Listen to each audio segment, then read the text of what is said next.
It was a dark night. A narrow dirt path cutting through a dense forest.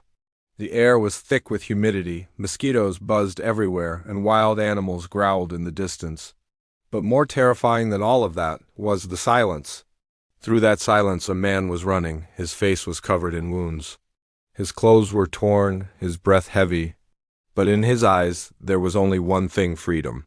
His name was William Headley, and his story is one the world has never fully heard, a story not written by a human, but by hell itself. William was only 7 years old when he was torn away from his parents. His mother screamed inside the hut, tears filled his father's eyes, and a white officer dragged William out like an animal. On that day he learned one thing: this world is not kind to children who look like him. He was taken to a brutal plantation in Louisiana, a place ruled by a man people whispered about in fear. Devil Milton, a demon wearing human skin. This was a place where humans were not raised. They were broken.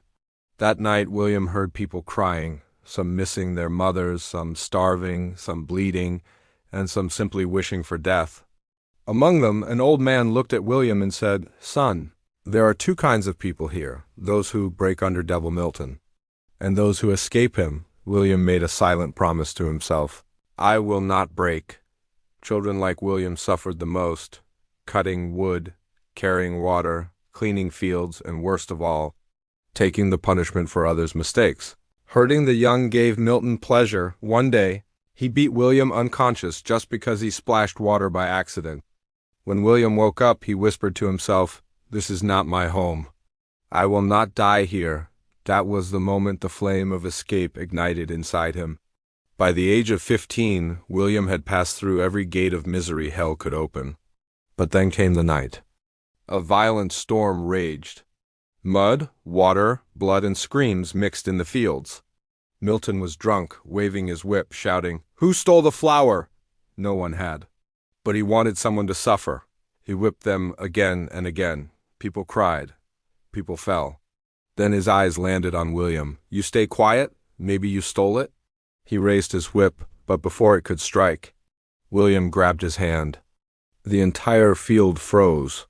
For the first time, William looked his master in the eyes and said, "If I don't run tonight, I will die." And in the next second he ran into the storm.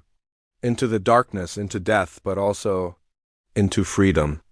William ran through the forest for 3 days. His wounds were infected, his feet were bleeding. The trees looked the same in every direction. By the 4th day he felt his life slipping away, but then he heard something, a faint singing voice. It led him to a small hidden settlement known as the Moonwalkers, people who secretly helped escaped slaves. Among them was a woman named Myra. She saw William and said, "Son, you've run far enough. Now we will take you the rest of the way." She cleaned his wounds, fed him, and then handed him a map. "At the end of this path lies freedom, but remember, freedom doesn't come just by running. You must claim it." Only one barrier remained, a river that separated the South from the free North. William walked. He crawled. He stumbled. Suddenly he heard horses behind him. Devil Milton had found him. In front of him, the river. Behind him, death. He closed his eyes and jumped. He didn't know how to swim. The water dragged him down. His breath faded, but he remembered his mother. He remembered his childhood screams, and with one last push, he tore through the water. When he reached the other side, the ground beneath him was free soil. From across the hill, someone shouted, "Son, you're safe now. You're free." William started a new life in the North. First he worked as a laborer, then a woodcutter. Then he opened a small workshop. He trained others.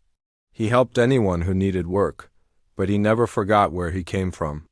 Every week he went to a church that sheltered escaped slaves, feeding them, clothing them, guiding them. People began calling him Headley the Helper. He had escaped hell, and now he was pulling others out of it. That was his true freedom. Before William died, he told his children, "A man remains a slave as long as he lives with fear. The day he breaks free from fear, even a child becomes a lion. On his grave it still reads, 'He escaped hell so others could escape too.'"